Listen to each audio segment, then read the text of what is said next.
E aí pessoal, tudo bom?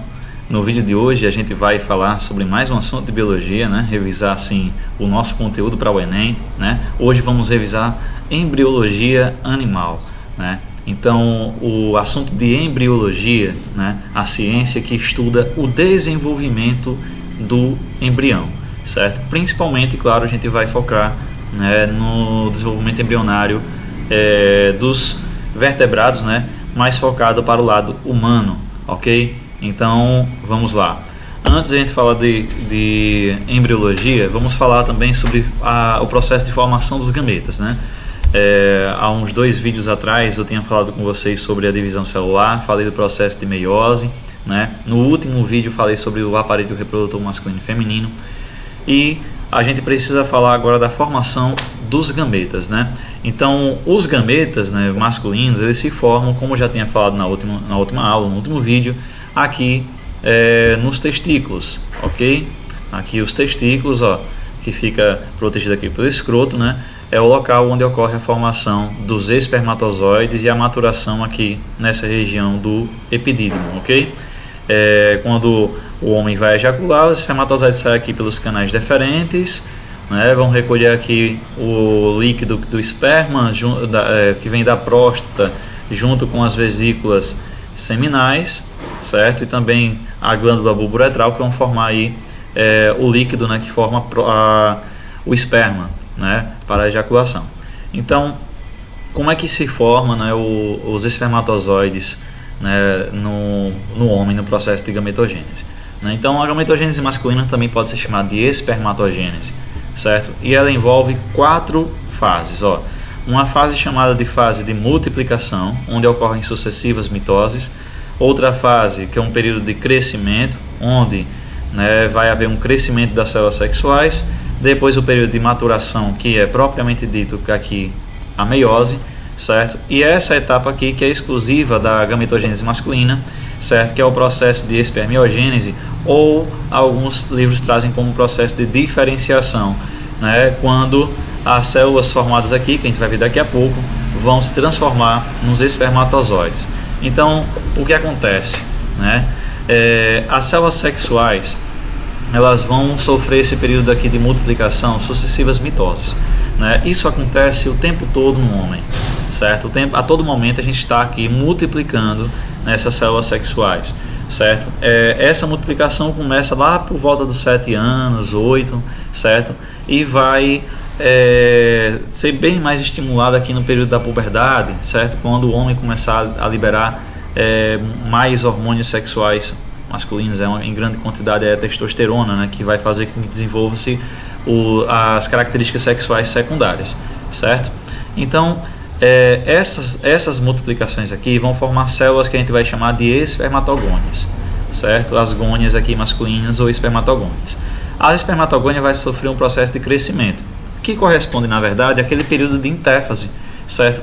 Pré-meiose, né? Quando a célula está se preparando para a divisão celular, está multiplicando material genético e está crescendo, certo? Está fabricando proteínas. Então, ela cresce, e aí quando termina o período de crescimento, a espermatogônia passa a ser chamada agora de espermatócito primário, certo? Que ainda é uma célula diploide. Beleza. Após esse crescimento, acabou a intéfase e agora sim vem o período de meiose, a divisão celular, conhecido como período de maturação. Então o que acontece? O espermatócito primário, ele vai se dividir aqui uma vez, né, na meiose 1, ok? Formando espermatócitos secundários, são 2 espermatócitos secundários para cada espermatócito primário formado. E aí o espermatócito secundário vai sofrer a meiose 2, né, formando aqui 4 células haploides chamadas de espermátides, né? Percebam que do espermatócito primário para o secundário, a célula já vai diminuir, né, o seu cariótipo. Lá na meiose 1, né, já acontece isso devido à separação dos cromossomos homólogos, né? E aqui na segunda divisão de meiose, separação dos cromátides irmãs, certo? Formando aqui 4 células chamadas espermátides. Essas espermátides, elas vão sofrer um processo de diferenciação, certo? Chamado espermiogênese, que é o que? É a perda de parte do citoplasma, certo? Ela perde um pouco do citoplasma e vai ganhar aqui a peça intermediária e uma cauda aí, né, que é o flagelo, certo? Que vai servir para poder dar motilidade ao espermatozoide, ok? Beleza. No caso da mulher, né, aqui aproveitando para rever um pouco do sistema reprodutor feminino, o óvulo, na verdade o ovócito secundário, ele vai ser formado aqui, né, no ovário, certo? Dentro dos folículos ovarianos, ok? Uma vez por mês, para as mulheres que têm ciclo menstrual regular, né? Uma ovogônia aí vai amadurecer, formando o ovócito primário, depois o secundário e talvez, né, se houver fecundação, o óvulo, certo? Vamos passar agora para ver um pouco também da gametogênese feminina. Então, a gametogênese feminina é chamada também de ovogênese ou ovulogênese, certo? Que vem lá do sistema reprodutor humano, né? No caso feminino, certo? Esse processo começa ainda na vida intrauterina, ou seja, quando a menina ainda está na barriga da mãe dela, certo? Lá, ainda por volta do segundo mês, né, de vida intrauterina, a mulher já começa o processo de multiplicação, certo? Ou período germinativo, certo? Então, esse processo de multiplicação ou período germinativo é igual àquele que a gente viu lá no homem, certo? Essas células sexuais vão se multiplicar, formando as gônias femininas ou ovogônias. As ovogônias ainda são 2N, certo? E aí essas ovogônias vão passar pelo processo de crescimento, que aí é aquele período também que a gente chama lá de intérfase, certo? E aí quando a ovogônia acaba o seu crescimento, ela passa a ser chamada agora de ovócito primário, que é uma célula 2N, beleza? O que acontece? Lá por volta do 7º mês de vida intrauterina, o que é que vai acontecer? Vai começar, né, o período de meiose, que corresponde ao período de maturação. Só que essa meiose ela vai ser pausada, certo? Ainda na prófase 1. Então vai começar a meiose, mas vai pausar lá no comecinho mesmo. Essa pausa, ela só é retomada durante o período de puberdade, certo? Então, durante a puberdade, recomeça, na verdade, o período de maturação, né? Há um reinício. E aí, o que acontece? Nesse período aqui de maturação, um detalhe importante, ele vai acontecer com um ovócito primário por vez, certo? Para quem tem ciclo menstrual regular, vai demorar cerca de 28 dias, certo? Entre a maturação de um ovócito para o outro. Uma coisa interessante, a mulher ela fabrica lá cerca de 400 mil ovócitos primários, né, aproximadamente. Só que ela não vai liberar isso tudo, é claro, certo? Porque ela libera uma vez por mês, né? Isso contando que ela tenha ciclo menstrual regular de 28 em 28 dias. E ainda ela não vai liberar, né, esses ovócitos não vai amadurecer esses ovócitos primários durante o período que ela estiver grávida, certo? Se ela engravidar, ocorre uma pausa nesse processo aqui. Então o que acontece? Cada ovócito primário, lá dentro do folículo ovariano, pelo estímulo, né, dos hormônios FSH e LH, vão amadurecer e vão começar aí o processo de maturação na meiose. Então, ao sofrer meiose 1, vai se formar, né, um ovócito secundário e um corpúsculo polar. Na hora que forma esse ovócito secundário, galera, é o período que a mulher ovula, ou seja, que ela libera o chamado óvulo, que na verdade é o ovócito secundário, certo? Mas ao mesmo tempo forma-se um corpúsculo polar, né? Daqui a pouco a gente vai compreender por quê, certo? Eu vou explicar aqui todo o processo, depois eu vou retomar por que a formação desses corpúsculos polares, certo? Veja só, aí aconteceu a meiose 1 formando o ovócito secundário. No caso da mulher, para que haja a meiose 2, é necessário haver primeiro o processo de fecundação, que é quando o espermatozoide ele vai colocar, né, o seu material genético dentro desse ovócito secundário. Aí isso vai estimular que haja a meiose 2, fazendo com que, né, esse ovócito primário forme o óvulo, certo? O óvulo que tem o material genético da mãe, mas também já tem o material genético do pai, só que ainda não houve a fusão, certo? Ainda não há a fusão. Quando se forma o óvulo, ainda passa-se um tempo até a fusão dos dois núcleos, certo? e mais um corpúsculo polar, enquanto aquele primeiro corpúsculo polar ele também pode fazer essa segunda divisão de meiose. Então, no total, veja, a mulher produz um óvulo e 3 corpúsculos polares, ou seja, para cada processo a mulher só fabrica um óvulo, diferente do que acontece no homem. Para cada espermatogênese formam-se 4, né, espermatozoides, aqui só se forma um óvulo. Mas por quê? Né? O que acontece? Isso tem a ver, galera, com a quantidade, certo, de proteínas nutritivas que existe no ovo da mulher. Ovo que eu digo aqui, o óvulo, né? A gente vai ver daqui a pouco que existem ovos que são classificados de acordo com a quantidade de vitelo, que é uma substância nutritiva para o desenvolvimento do embrião. Como a mulher é mamífera, né? Ela é uma mamífera que desenvolve o embrião, né, dentro do útero, lá com o auxílio da placenta, há uma comunicação direta do embrião, do filho com a mãe, né? Não há necessidade de haver muito vitelo. Então a mulher tem um óvulo que a gente vai classificar como oligolesto, né? E alguns até chamam de alesto, né? Então o que acontece? Na verdade ele tem um pouco de vitelo, daí o nome oligolesto, certo? E aí o que acontece? Esse pouco vitelo ele vai ser utilizado do período em que ocorreu a fecundação até que o embrião ele faça lá a nidação, que é o processo quando o embrião se fixa na parede do endométrio lá no útero, certo? E aí, a partir da formação da placenta, não há mais necessidade de vitelo. Beleza. A mulher realmente não precisa, né, os óvulos não precisam de muito vitelo, porém, né, como tem pouco vitelo, se fosse dividir por 4, né, ficariam 4 óvulos com pouquíssimo vitelo, talvez não suficiente para nutrir o embrião durante esse período aí, de pré-nidação, né? Então, por isso que se junta todo em um único óvulo, né? E o óvulo, galera, ele é muito grande se a gente comparar ele com o espermatozoide, justamente porque ele é uma célula que vai ter todas as organelas que vão participar do filho, inclusive, né, a mitocôndria do pai ela não faz parte do filho, né, como já falei isso em outra aula.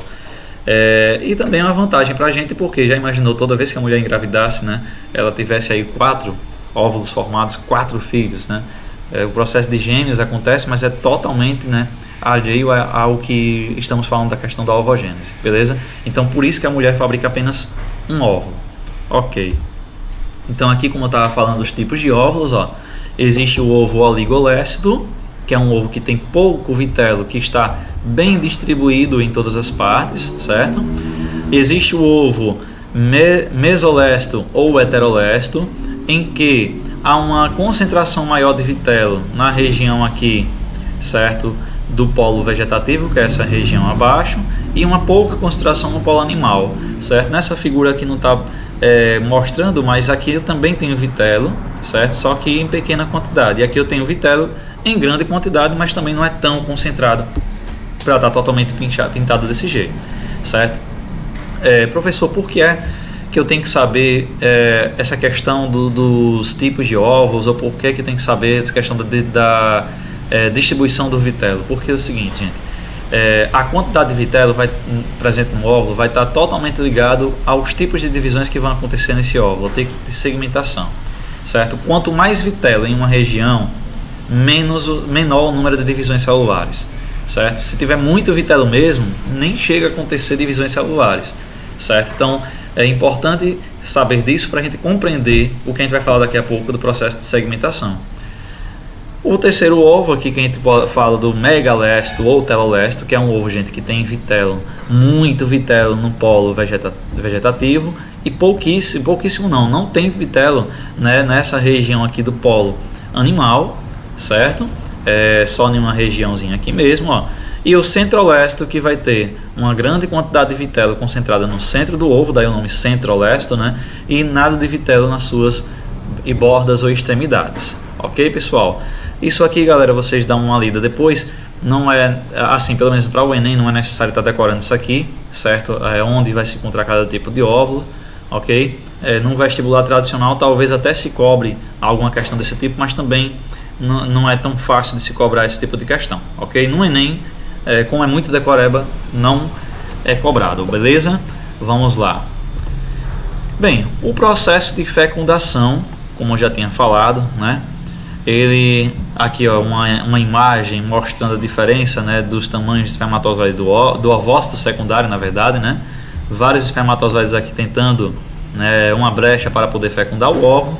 E quando ocorre essa fecundação, o que acontece? O espermatozoide não vai entrar, ele vai colocar o seu núcleo, né, dentro do ovócito secundário, que agora passa a se chamar de óvulo após a fecundação, porque já sofreu a meiose 2. Beleza. O que é que vai acontecer?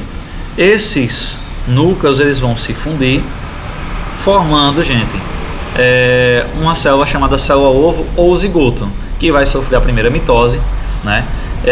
Que na verdade cada mitose, aí no início da formação do embrião, a gente chama lá de segmentação, né? Então vou sofrer várias clivagens, né? Normalmente chamada de clivagem ou segmentação, e aí vai se formar 2 células, depois 4, depois 8, 16 e assim por diante. E é isso que a gente vai começar a estudar agora, né? Então veja, primeiro vai acontecer esse processo de segmentação, que eu falei que são as primeiras divisões celulares, né? O processo de clivagem. O que vai acontecer? As células se dividem, formando um amontoado de células parecendo um cachinho de uva chamado de mórula, certo? Essa mórula ela vai se transformar depois na blástula, né? Que no caso no ser humano a gente chama de fase de blastocisto, que é nessa fase aqui, pessoal, olha, que ocorre o período de nidação, ou seja, é o blastocisto ou blástula que vai nidar, ou seja, grudar aqui no endométrio do embrião, certo? O embrião implanta-se aqui no endométrio. Beleza. Aí a partir daqui vai sofrer agora, algumas semanas depois, o processo de gastrulação, depois neurulação, certo? Depois o processo de organogênese, que é quando começa a se formar realmente os órgãos, ok? Então vamos ver aqui os tipos de segmentação para depois a gente ver fase por fase daqueles processos que a gente acabou de ver na imagem anterior. Então os tipos de segmentação eles têm a ver com o tipo de ovo, certo? Tem 2 tipos de segmentação principal, que são a segmentação total e a segmentação parcial. Segmentação total também chamada de holoblástica, certo? Ela pode ser uma divisão total ou holoblástica igual ou desigual, certo? E a parcial pode ser discoidal ou superficial. Para a gente entender, vamos ver aqui as imagens. Olha, no tipo de ovo oligolesto vai acontecer a segmentação holoblástica igual. Por que no oligolesto ocorre a holoblástica igual? Para você não estar decorando, para você tentar fazer associação, lembre que a quantidade de vitelo está diretamente relacionada a esse tipo de segmentação ou clivagem aqui, certo? Primeiro, holoblástica é total. Por que o ovo oligolesto ele sofre uma divisão total? Porque ele não tem muito vitelo. Se ele tivesse muito vitelo, não haveria divisão total, certo? Então, como ele tem pouco vitelo, é uma divisão total. E por que essa divisão ela é igual? Lembre que eu falei que no ovo oligolesto a quantidade de vitelo é pouca e ela está uniformemente distribuída pelo óvulo, né? E que aí quando for ocorrer essas segmentações, né, elas vão acontecer de forma igual, formando células iniciais que a gente chama de blastômeros também iguais, blastômeros de mesmo tamanho, certo? Isso é importante. A segmentação holoblástica desigual acontece no ovo heterolesto, certo? Por que o ovo heterolesto vai ter esse tipo de segmentação, certo? Primeiro, holoblástica, né, é total, ou seja, a divisão acontece em todo o ovo. Por quê? Porque apesar do ovo heterolesto ter uma quantidade de vitelo maior, né, em um canto do que em outro, lembre que eu falei que lá no polo vegetativo tem uma grande quantidade de vitelo, mas ela não é tão grande assim. Ela está em maior concentração em relação ao polo animal, que é a parte de cima. Então vai se dividir todo. Porém, como há uma divisão desigual da quantidade de vitelo nos 2 polos, certo? A divisão também vai ser desigual. Isso vai fazer com que se formem blastômeros maiores, certo? E em menor quantidade aqui na região do polo vegetativo, e blastômeros menores e em maior quantidade aqui no polo animal. Por que maior quantidade? Por que vai ter mais divisões? Porque tem menos vitelo. E por que os blastômeros são menores? Porque se dividiu mais, óbvio que vai ficar células menores ali, certo? Houve maior divisão. Imagina, você tem uma barra de chocolate, se você dividir em 2 partes, em apenas uma vez, né, em 2 pedaços, vai ter 2 pedaços maiores. Se a mesma barra você divide em 4 pedaços, você dividiu mais, mas vai ter pedaços menores. A mesma coisa aí. A segmentação meroblástica, gente, meroblástica é a mesma coisa de desigual, desculpa, meriblástica é a mesma coisa de parcial, certo? É uma divisão que não vai acontecer em todo o ovo. Por quê? Porque existe uma concentração muito alta de vitelo em uma região do ovo, que nesse caso aqui, certo, no ovo telolesto, onde a quantidade de vitelo é muito concentrada lá no polo vegetativo e pouquíssimo ou nada lá no polo animal. O que é que vai acontecer? Vai acontecer uma divisão, gente, apenas no disco aonde não há vitelo ou onde há pouco vitelo, que é o polo animal. Daí o nome meroblástica, que é parcial, e discoidal, porque forma-se um disco de divisão aqui nessa região superficial do ovo. E a segmentação meroblástica superficial é aquela que acontece no ovo centrolesto. Ela é parcial porque há uma grande quantidade de vitelo no centro do ovo, certo? E ela é superficial porque acontece na superfície apenas, que é a região que não há vitelo, beleza? Então tente associar os tipos de segmentações à distribuição do vitelo, que vai ficar mais fácil de você captar a mensagem, beleza? Pronto, então o que acontece? Logo após a fecundação, como eu disse, forma-se a mórula, né? Que é um conjunto de células aqui, gente, que são totipotentes. O que é que significa isso?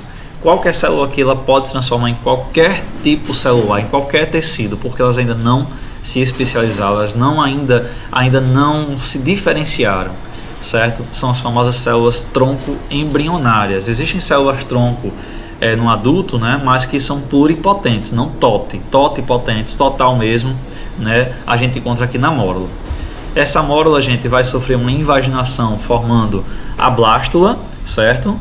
Essa invaginação vai deixar uma região aqui vazia, chamada de blastocele. A gente vai ter aqui a blastoderme, né? Aqui, ó, certo? E aí essa blástula, ok? Ela é formada mais ou menos assim. Imaginem a mórula. A mórula ela é um conjunto de células maciço, né? Quando eu falo desse processo de invaginação, é como se ela inflasse e jogasse, né, o conteúdo dela todo para a superfície, deixando uma parte oca dentro, né, chamada de blastocele. Essa blástula, ela vai sofrer um processo de invaginação, certo?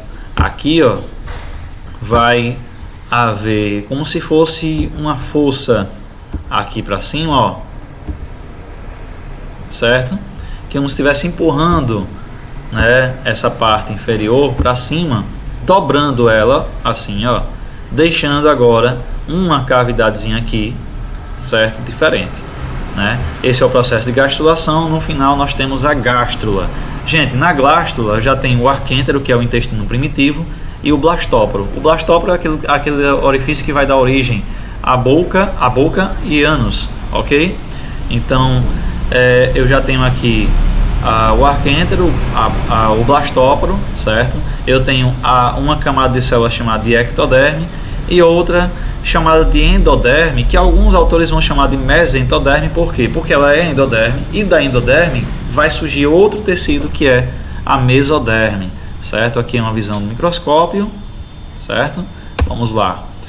Depois a gástrula vai sofrer um processo chamado de neurulação, formando a neurula, certo? Nesse processo, galera, o que é que vai surgir? Vai surgir o terceiro tecido, que é a mesoderme, certo? Bem importante. No final da formação da neurula, o que é que eu já vou ter de importante na neurula, gente? Ó, vou ter o tubo neural, o tubo nervoso neural, o tubo neural, no caso, que vai formar o sistema nervoso central, né? Daqui, gente, vai se formar o nosso encéfalo e principalmente, na maior parte, vai formar a medula espinhal. Aqui eu tenho a notocorda, que é presente em todos os cordados, certo? Seja por toda a vida ou por um período apenas. Essa notocorda, gente, se transforma nos vertebrados, vai se transformar na coluna vertebral, que vai proteger a espinha, né? E também uma parte lá no crânio, certo? Eu vou ter a formação da mesoderme, e aí o que acontece? Isso me possibilita ter essa cavidade chamada de celoma, que nem todos os animais possuem. A gente vai ver isso quando estiver estudando o reino animal, pouco a pouco, certo? O arquêntero aqui, né, revestido pela endoderme, certo? E a ectoderme aqui por fora, ok, pessoal? Então aqui eu tenho uma neurula. Assim, você pode estar se perguntando se precisa estar decorando todos esses nomes aí. Veja só, quando a gente for estudar reino animal, alguns termos desse aqui a gente vai estar falando. Por exemplo, Vou estar falando de animais triblásticos, é porque tem 3 tecidos embrionários, que são endoderme, ectoderme e mesoderme. Se é diblástico, ele só tem ectoderme e endoderme. Tem o animal celomado, acelomado ou pseudocelomado, tem a ver com essa questão aqui do celoma, certo? Então, alguns termos a gente vai rever durante outras aulas, certo?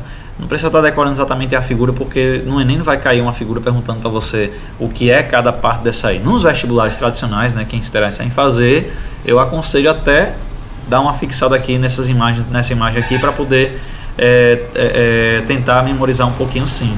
Inclusive até é bom você tentar ir desenhar, né, e colocar cada parte, porque assim você vai conseguir captar e memorizar um pouco mais fácil. Infelizmente aí eu digo memorizar mesmo, porque são nomes que você vai dar a estruturas, beleza? Pronto, então o que acontece? Os 3 tecidos embrionários, eles vão dar origem a todos os outros tecidos, certo? Aqui mais uma vez eu peço para que você leia, né? Dá um print aí para depois você estar olhando, né? E tentar memorizar alguns desses aqui. No Enem não é cobrado esse tipo de coisa, mas nos vestibulares tradicionais, né? Se alguém aí se interessar em fazer, né, infelizmente tem questões que já foram cobradas isso aqui em vestibulares tradicionais, mas no Enem não, né? O Enem pelo menos não tem isso é muito decoreba mesmo, gente. Então eu particularmente nas minhas provas voltadas ao Enem eu não gosto de cobrar isso aqui. Se fosse voltado ao vestibular tradicional, sim, né? Poderia estar cobrando algumas estruturas, sim. Mas vamos lá. Antes de terminar a aula, falar do processo de gravidez tubária ou gravidez nas trompas, né? Que nada mais é do que quando o embrião, ao invés de grudar, né, ao invés de ele nidar aqui no endométrio, ele vai sofrer a nidação aqui na tuba uterina. É uma gravidez, gente, que não é, como posso dizer, viável, né? Geralmente vai haver uma sugestão aqui de aborto por causa do risco, né, de vida da mãe, nesse caso aqui, certo? E também para o filho, né, porque não há espaço para que haja o crescimento do embrião aqui na tuba uterina. Bem, e para concluir, gente, vamos falar dos anexos embrionários, certo? Os anexos embrionários são anexos do embrião, certo? A gente tem o âmnion, né, que o âmnion é uma bolsa cheia de líquido que ajuda a amortecer impactos e também vai evitar a desidratação do embrião, certo? Aqui, é claro, o âmnion nos mamíferos vai estar ligado lá à placenta, né? Nos placentários, claro. O córeo, certo? Membrana localizada por fora do âmnion tem função de proteger o embrião. Suas células penetram no endométrio formando a placenta, isso aqui nos mamíferos, ok? O alantoide, né, que vai ser uma bolsa altamente vascularizada, certo? Vai auxiliar nas trocas gasosas, certo? Ligando a circulação fetal à placentária, isso nos mamíferos, certo? Nos outros animais, no caso uma ave, por exemplo, o alantoide só faz essa questão aqui de trocas gasosas e o córeo ele vai estar armazenando excretas, certo? Em outros animais, no caso. E aqui o saco vitelínico que tem em todos, gente. O saco vitelínico é o que vai produzir e guardar o vitelo, né? Que vai ser aquela substância, né, nutritiva que vai nutrir o embrião durante o seu desenvolvimento embrionário. Bem, galera, então é isso que eu queria passar para vocês hoje, né? Vou estar enviando esse vídeo agora essa semana, vai ter mais outro vídeo, ou seja, essa semana eu vou lançar 2 vídeos para vocês, né?